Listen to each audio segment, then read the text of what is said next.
오늘 사실 13절까지 목사님이 읽어주셨는데 여기 한 절 한 절에 담아진 내용이 너무 크고 중요하고 많습니다. 그래서 오늘 7절서부터 10절까지 넉 절을 나누겠습니다. 우선 7절을 먼저 읽죠. 증언하는 이가 몇입니까? 셋이니. 그래서 이 표현부터 독자들로 하여금 많은 혼선을 일으키기 딱 좋은 표현으로 구성되어 있어요. 증언하는 이가 셋이다 그러니까 뭐 또 삼위일체에 관해서 말씀을 하시려나 보다, 그런 선입관을 갖지 마시고 요한 1서라는 문맥과 또 그 시대의 교회가 처한 아주 특수한 상황 속에서 이 내용들을 이해하지 않으면 그냥 그렇게 또 혼선을 일으키기가 쉽습니다. 그래서 이 표현들이 사실 자료를 뒤져보면 역사적으로도 그런 혼선을 빚어온 때가 있었습니다. 점점점 사분학적인 비교와 연구를 통해서 이거는 삼위일체를 얘기하는 게 아니구나라는 학자들의 결론이 이미 난 내용들입니다. 서론부터 이게 또 만만치 않겠다, 그런 생각이 들죠. 그런데 아주 쉽게 설명을 좀 나누겠습니다. 그런데 왜 성경은 이렇게 복잡하게 쓰여져 있을까? 저도 이제 오늘 이걸 정말 10번 이상은 이렇게 묵상하면서 내린 결론이 뭐냐 하면 너무 중요하구나. 너무 중요하구나. 특별히 이 시대에 너무 중요한 내용이 여기 담아져 있구나. 요즘 가장 문제가 뭘 것 같습니까? 신앙의 영역에서 가장 문제는 주관적인 체험과 간증이 주류를 이루고 있다는 겁니다. 그 주관의 반대 표현은 뭐예요? 객관적인 증거죠. 성경만큼 사실 가장 객관적인 책이 없습니다. 그런데 이 요한 1서가 쓰여지던 당시 신앙의 색깔도 교회마다 거짓 교사들이 들어와서 혼란을 일으켰던 주류가 뭐냐면 주관적인 체험을 위주로 자기가 느낀 바대로 간증이 어마어마하게 돌아다녔습니다. 그래서 저희 교회는 뭐 이렇게 간증을 많이 세우는, 그렇다고 해서 간증 무용론을 얘기하는 건 아니에요. 간증이 때로는 굉장히 파워풀하고 또 그런 내재화된 주관적인 체험의 스토리를 통해서 그리스도 안으로 돌아오는 사람들이 굉장히 많습니다.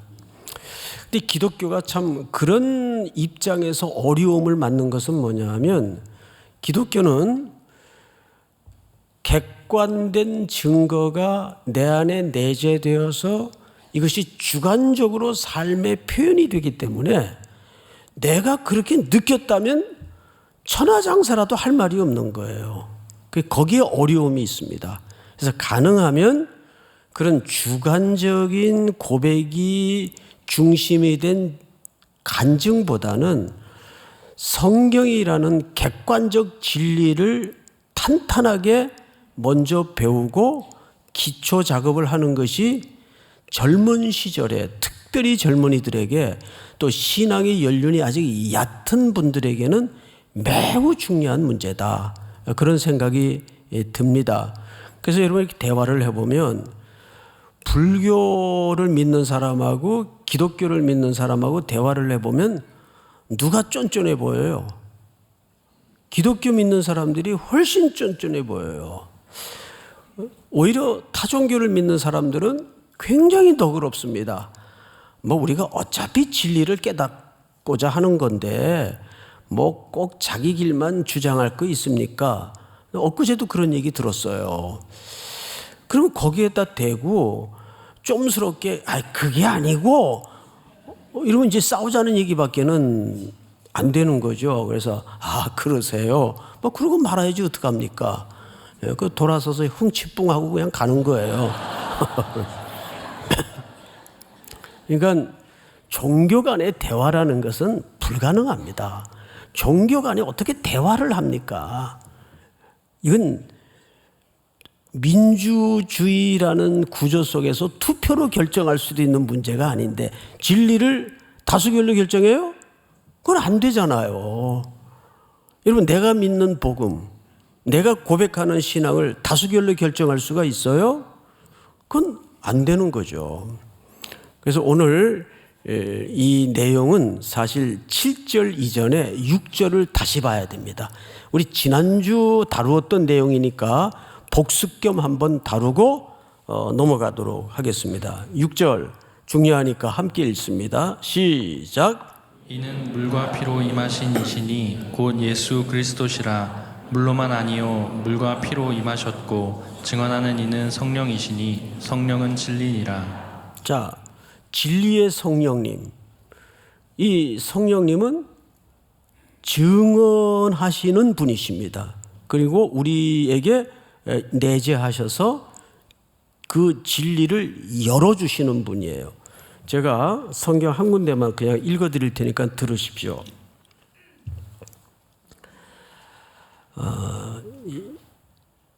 요한복음에 보면 성령의 일에 대해서 빼곡히 설명한 장이 있는데 시간 관계상 그냥 제가 읽겠습니다.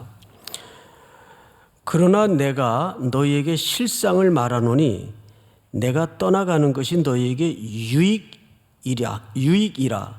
내가 떠나가지 아니하면, 예수님 하시는 지금 말씀이에요. 내가 떠나가지 아니하면 보혜사가 너희에게로 오시지 아니할 것이요 가면 내가 그를 너희에게로 보내리니. 그 예수님이 떠나가시면 누구를 보내신답니까?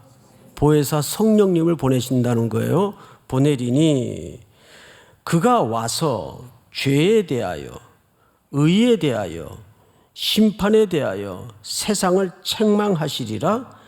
죄에 대하여라 함은 그들이 나를 믿지 아니하며, 의에 대하여라 함은 내가 아버지께로 가니 너희가 다시 나를 보지 못하며, 심판에 대하여라 함은 이 세상 임금이 심판을 받았음이라.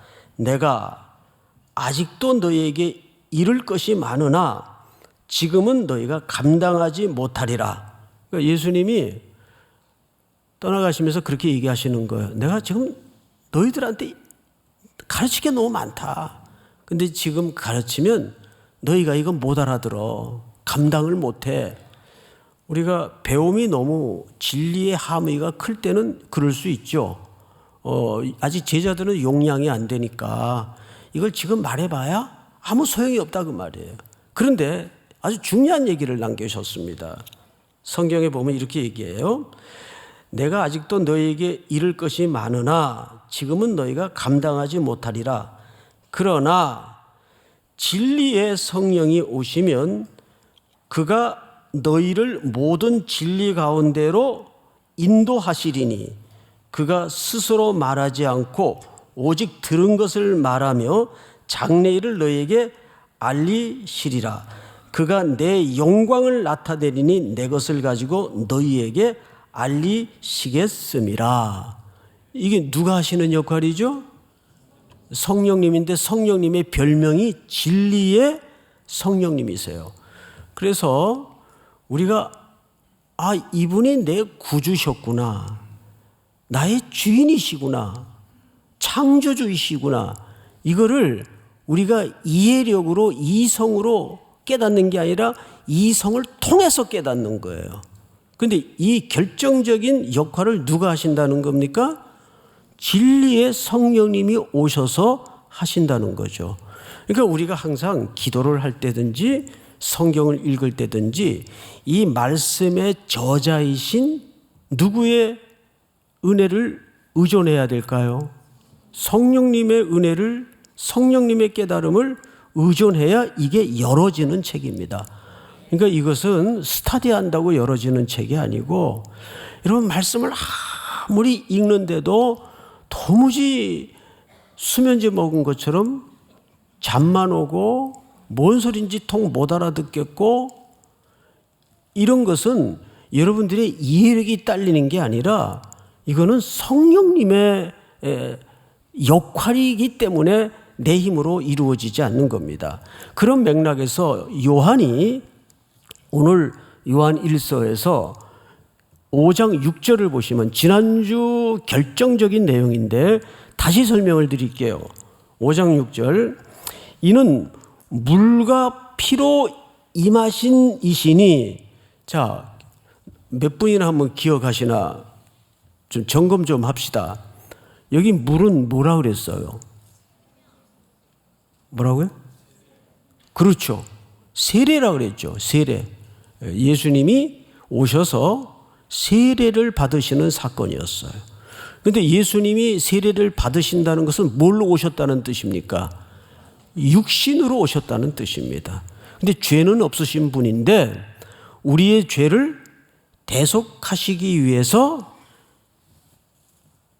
세례 요한에게 물로 세례를 받으셨어요. 그리고 또 5장 6절을 보니까 피로 임하심이시니, 이 피는 무슨 사건이라고 그랬죠? 십자가의 사건입니다. 그러니까 세례에서부터 십자가의 사건을 우리가 시간표로 얹어서 이해를 갖자면 예수님의 뭐죠? 예수님의 사역이면서 동시에 예수님의 일생을 얘기하는 겁니다. 그 예수님의 이 땅에 오신 일생의 의미라고 보면 정확해요. 이 얘기를 굳이 이 당시 교회적 상황에서 왜 이토록 집요하게 강조할까요? 이유는 하나입니다. 영지주의자들이 교회마다 발호되어서 예수님이 육신으로 오신 사건을 인정하지 않았어요. 어떻게 하나님이 육신을 입고 오실 수 있느냐, 이 까막눈들이. 그러면서 그냥 영적인 존재다. 영적인 존재다. 그래서 영지주의자라는 말은 육신과 영을 분리해서 이해를 갖는 신학적, 그건 신학도 아니죠. 신앙적 태도를 얘기하는 거예요. 자, 그 다음에 5장 6절을 다시 보십시다. 보시면 이렇게 써져 있습니다. 곧 예수 그리스도시라. 물로만 아니요 물과 피로 임하셨고 오셨다, 그 말이에요. 증언하는 이는 누구시니? 성령이시니. 그러니까 성령님이 이 모든 것을 깨우쳐 주시고 증언해 주시고 우리를 진리로 인도하신다, 그 말이에요. 이해가 되죠? 자, 6절을 완전히 숙지를 하시고 이해를 해야 7절로 넘어갈 수가 있습니다. 7절을 다시 보십시다. 7절, 증언하는 이가 몇이에요? 셋이다. 이제 여기서부터 좀 어려움이 있지만, 자, 증언하는 이가 왜 셋일까요? 그래서 오늘 제목이 뭐죠? 성령과 물과 피. 성령과 물과 피입니다. 그럼 물과 피는 해결됐습니까? 안 됐습니까? 해결됐어요. 자, 첫째, 증언하신 이는 첫 번째 증언자가 누구죠? 성령님이세요. 두 번째 증언자는 누구예요? 아니죠. 여러분, 마태 복음에 보면 예수님이 세례를 받으실 때 하늘에서 아버지의 음성이 들리셨습니다. 그 음성의 주된 내용이 뭐냐면, 이는 내 사랑하는 아들이요 내 기뻐하는 자라. 그리고 성령이 비둘기같이 임했다고 되어 있습니다. 그 신약에서 삼위 하나님이 동시에 등장한 놀라운 현장입니다. 그러면 자, 첫 번째 증언하시는 이는 성령님이세요. 그럼 두 번째 증언하시는 이는 누구십니까? 네? 성부 하나님이세요. 자, 그러면 물과 피는 이 자체가 결국 예수 그리스도께서 자기의 전 인생의 구속의 사건을 기념토록 하고 기억토록 하기 위해서 우리에게 예수님이 유일하게 남겨놓은 예식이 하나 있어요. 뭐죠? 성찬입니다. 자, 우리 사실 성찬은 그 당시에는 식사 형태로 이루어졌지만 이 떡을 먹고 이 잔을 마실 때마다 누구를 기억하라 그랬어요? 나를 기억하라 그랬어요. 그러면 여기서 말하는 것은 삼위 하나님을 굳이 얘기하는 게 아니라 성령 하나님과 성부 하나님과 성례식을 얘기하는 겁니다. 예수님이 자기를 뭐 하려고 증언을 해요? 물론 예수님이 자기를 에고에임이라는 방식을 통해서 증언하시지만 여기서는 굳이 삼위일체 하나님을 설명하는 게 아니에요. 예? 이해가 돼요? 그러니까 물과 피는 예수님이 이 땅에 우리에게 유일하게 남겨놓으신 무슨 예식을 강조하는 거라고요? 성례식.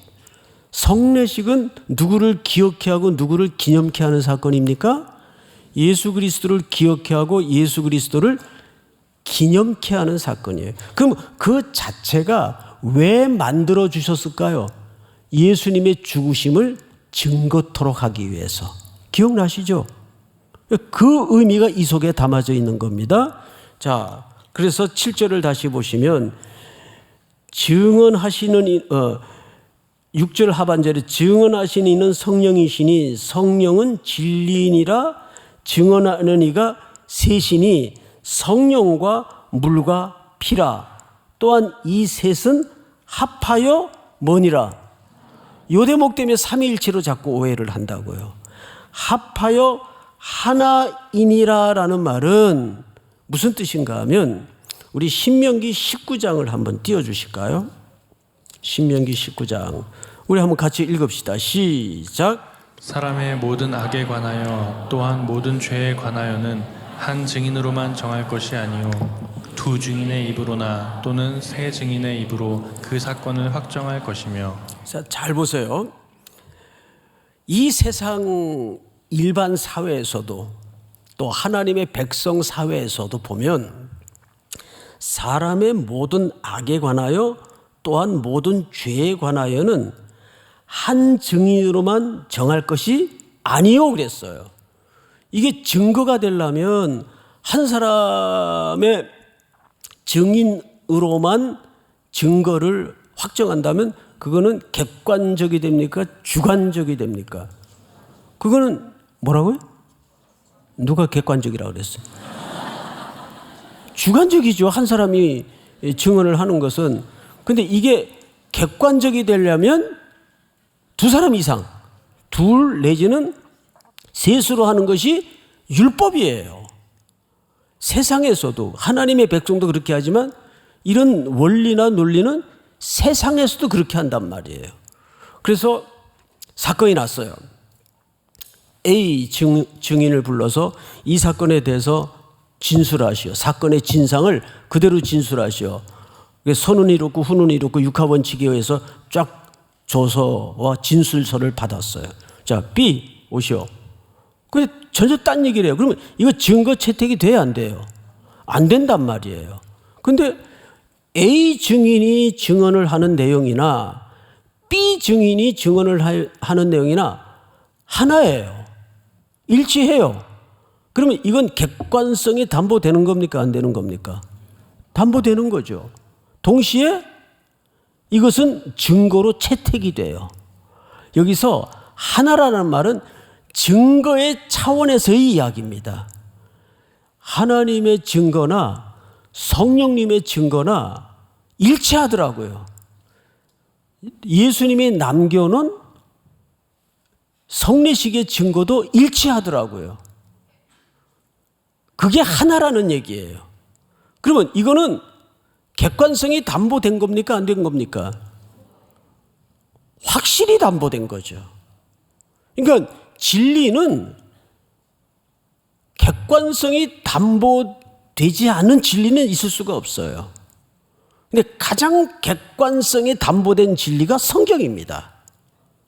그래서 그것을 신명기 19장 15절을 통해서 그렇게 유비로 설명을 하는 거예요. 이때는 거짓 교사들 때문에 이 사람은 이 얘기하고 저 사람은 저 얘기하고, 그래서 여러분 신학에는 어떤 계룡산에 6개월 들어가 가지고 갑자기 번쩍해서 머리 한 대 얻어맞고 사람이 갑자기 획 가닥 해가지고 내가 이런 음성을 들었다. 그건 믿을 수가 없는 거예요. 사람이 정신이 나가면 별소리를 다 해요. 예? 없는 소리도 만들어 얘기하고 환청도 보고 환상도 보고, 좀 멀쩡한 사람들도 하지도 않은 얘기를 했다고 막 뒤집어 씌우고 우기는데 환장해요. 예? 막 속이 터지죠. 그런 거는 객관성이 없는 거예요. 그래서 여러분들이 정말 어쩌다가 내가 안 보려고 그랬는데 이거 보게 됐다. 그러면 그 사람의 가르침이 정상적인 신학을 했는지, 정상적인 교회에서 신앙생활을 했는지, 이런 보편적인 가치를 중요하게 여겨야 됩니다. 예? 근데 사람들이 시대가 악하고 영적으로 허기가 가득하다 보니까 좀 오묘하고 무지개 빛깔 같은 쌈박한 거 이런 거 자꾸 찾아 헤매고 돌아다니다가 뱀에게 유혹을 받는 누구처럼 홀가닥 넘어가는 거예요. 그러니까 저도 이렇게 오랫동안 젊은이들을 이제 대하다 보면 항상 문제가 어디서 벌어지는가 하면 성경에 천착하지 않고 자꾸 주관적인 체험을 찾아서 기도원으로 올라가고, 저도 기도원 많이 올라갔었어요. 그래서 제가 학교 다닐 때는 목요일마다, 금요일은 교회 금요 기도회를 지켜야 되니까 목요일마다 개인 기도 시간을 갖기 위해서 요 가까운 불암산 쪽에 기도원이 하나 있어요. 거기를 목요일마다 올라가면 친구들이 제 포켓에다가 기도 제목을 수북이 넣어줘요. 예? 오늘로 저 기도원 올라가는 날이지, 이 기도 제목 좀 부탁해. 그럼 이제 호주머니 뒤져가지고 제목을 보면 올해 안에는 꼭 좋은 자매 만나게 해달라 이런 거. 전도사들이니까 저희 때는 25서부터 결혼들을 해가지고 28 되면 야, 너 어떡하려고 그러냐 이러던 시대였기 때문에, 제가 30을 넘기니까 온 학교가 뒤숭숭했어요. 쟤 저거 어떡하려고 그러냐. 교회 가면 완전히 말거리였고, 그래서 장로님들 대표 기도할 때도 올해는 우리 송태근 강도사님 꼭 좋은 자매 만나게 해주시고, 이게 얼마나 창피해요. 시대가 그러던 시대였기 때문에 이 주머니에 그런 기도 제목들이 많았어요. 이 기도원에 올라가면 정말 별의별 사람들이 다 올라와요. 그러니까 제가 그런 얘기 한번 했죠. 자꾸 한 번은 밤 늦게까지 절 아래 절이 있습니다. 기도를 하는데 목탁 소리가 이제 은은하게 들려와요. 기도를 하다 보면.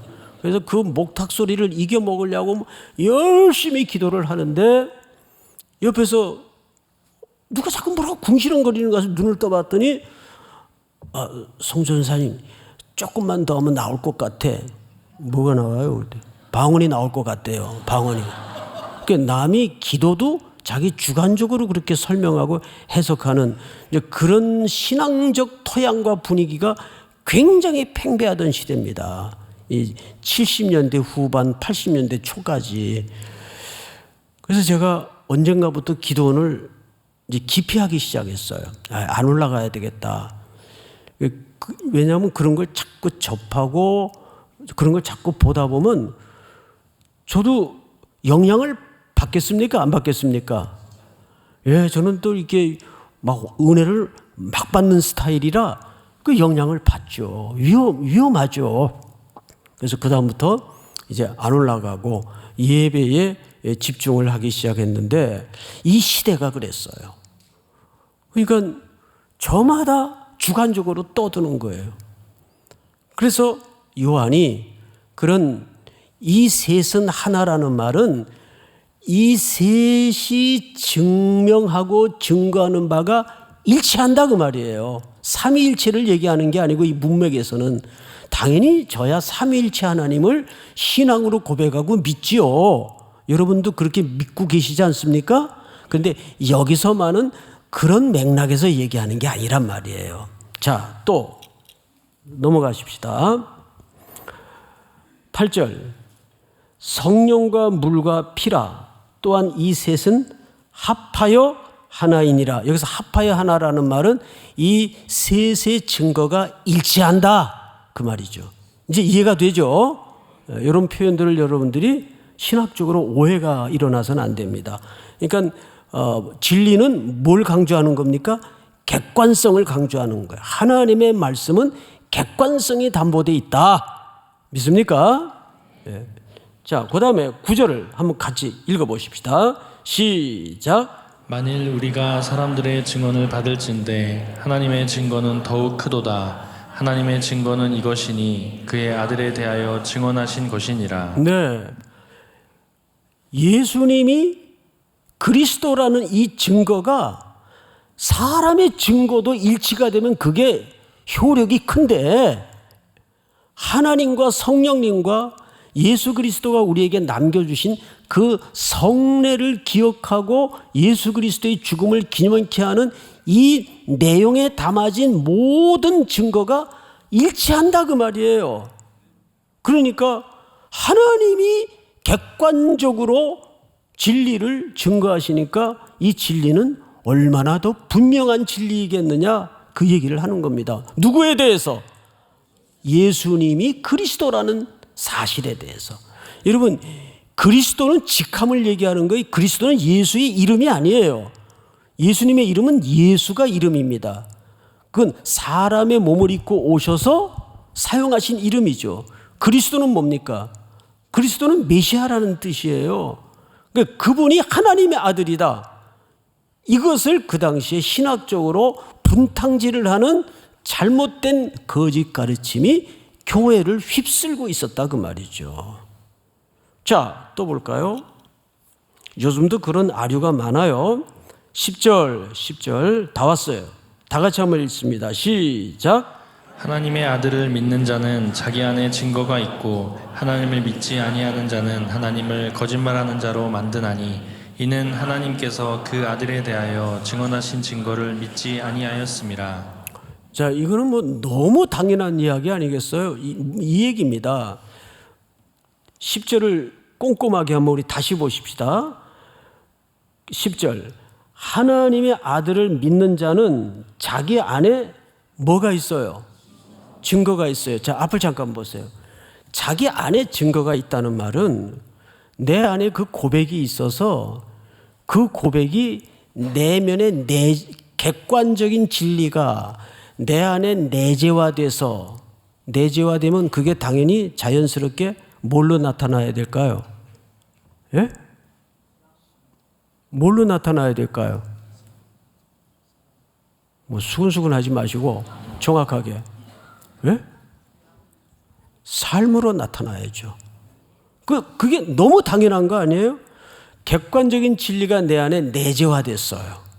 그럼 그 내재화된 내면의 세계가 당연히 자연스럽게 뭘로 드러나야 될까요? 이웃을 향한 사랑과 태도로 드러나는 게 맞단 말이에요. 그게 내 안에 있다라는 말이 그 삶의 자리까지를 얘기하는 겁니다. 그러면 내가 예수 그리스도를 내 구주로 고백하는 믿음과 신앙이 하나님의 객관적인 진리의 증언을 통해서 내 안에 내재화됐다면 내 모든 삶의 반향이 누구에 대한 사랑으로 열매 맺어야 될까요? 이웃에 대한 사랑으로 열매 맺어야 돼요. 오늘 오전에도 말씀 속에 하나님의 선교란 뭐에 대한 확장이라고 말씀을 드렸습니까? 하나님의 사랑에 대한 확장입니다. 믿으십니까, 여러분? 그래서 그 어린 양의 피 흘림을 당한 공로를 입은 자는 자연스럽고 당연하게 내재화된 신앙을 통해서 그 은혜에 매달려 삶이 이웃에게로 사랑으로 확대시키는 것이 매우 자연스러운 삶의 열매일 수밖에 없다는 거예요. 그런데 후렴부를 한번 보세요. 10절 이렇게 되어 있습니다. 자기 안에 증거가 있고 하나님을 믿지 아니하는 자는 하나님을 뭘로 만드는 자입니까? 거짓말로 만드는 자예요. 그러니까 예수님이 그리스도라는 사실을 믿지 않는 자는 누구의 증언을 믿지 않는 겁니까? 하나님의 증언을 믿지 않는 것이고 동시에 그 증언하신 하나님을 뭘로 만드는 거라고요? 거짓으로 만드는 거예요. 그러니까 진리에 대해서는 우리가 대화가 있을 수 없고 타협이 있을 수 없어요. 죄송하지만 그 신천지나 이런 이단들에 대해서 그건 너무 가혹하게 하는 거 아닙니까? 가혹이라니요. 절대 가혹한 게 아닙니다. 저는 오늘 이 밤에도 신천지에서 오신 분들 정말 주의 이름으로 환영합니다. 함께 해주셔서 감사하고 여러분들이 그 잘못된 진리에서 빨리 빠져나오세요. 그 길로 계속 머물러 있거나 가면 죽어요. 죽어.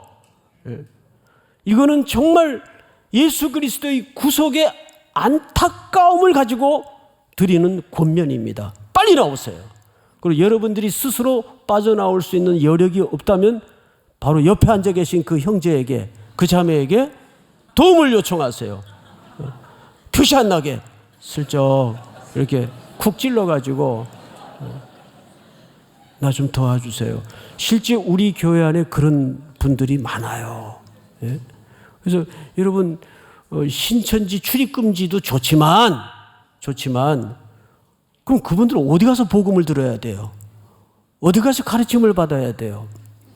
그러니까 우리가 저녁 예배만은 문을 열어놓고 앉아서 꾸준히 말씀을 듣다 보면 인간의 언어적 설득력이 아니라 성령께서 진리라는 살아있는 말씀을 통해서 그 영혼들을 어둠과 패망의 삶에서 건져내실 줄을 믿습니다. 네. 그래서 요한 사도도 이렇게 집요하게 증언에 대해서 꾸준히 설명을 하는 거예요. 그래서 오늘 이 이야기는 결국 그 객관적인 진리가 주관적으로 내재화되어서 어느 자리까지로 가야 된다? 이웃을 살아가는 삶의 자리로까지 가야 된다. 그래서 이런 잘못된 진리에 빠져 있는 영혼들, 주변의 사람들을 향해서 아유, 쟤 저러다 저렇게 하면 안 되는데 이런 아주 나른한 생각을 걷어차고 그분들을 위해서 적극적으로 기도하시고, 지금도 진리를 들어야 되는 수많은 영혼들이 있어요. 뭐 저출산율 그런 사회적 통계가 중요한 게 아니에요. 아무리 애 적게 낳아도 복음 들어야 될 사람이 있어요, 없어요? 있단 말이에요. 그래서 그라운드 30일도 필요한 거고 그 준비를 해야 되는 거죠. 믿습니까? 네. 우리 다 일어나십시다. 주가 보이신 생명의 길,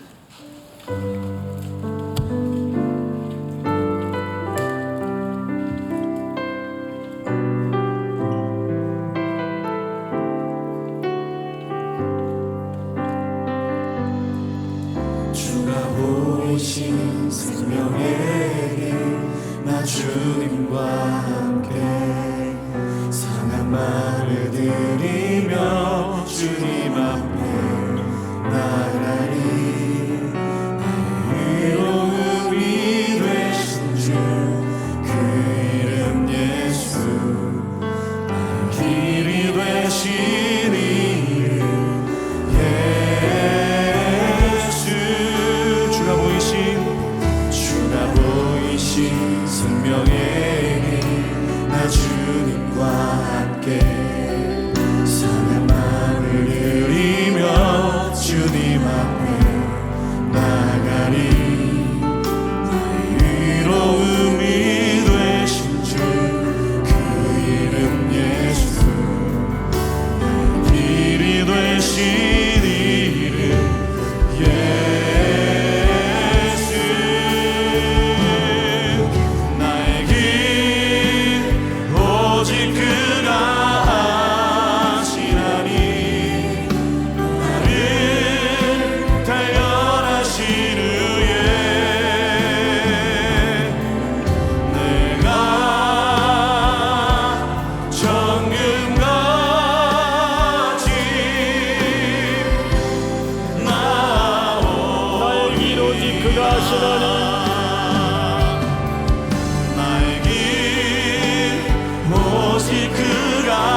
특세가 맞춰지면 선교지로 나가겠지만 특별히 오늘 밤은 진리를 잘못 알고 오해하고 진리에서 점점 멀어져가는 거짓 진리에 속아서 인생을 망가뜨리고 이단에 빠져서 패망의 길로 들어가는 주변에 알고 있는 분들을 꼼꼼히 외워가면서 이 시간 한번 주여 부른 다음에 우리의 일상 속에 이 전도와 증언의 삶을 쉬지 않도록 다시 한번 우리 속에 잃어버린 구령의 열정을 회복해 하여 주시옵소서. 증언의 삶을 살아갈 수 있도록 도와주시옵소서. 우리 한번 주여 부른 다음에 기도합니다. 주여, 사랑하시는 하나님 아버지, 우리 사랑하는 우리의 주변에 사랑하는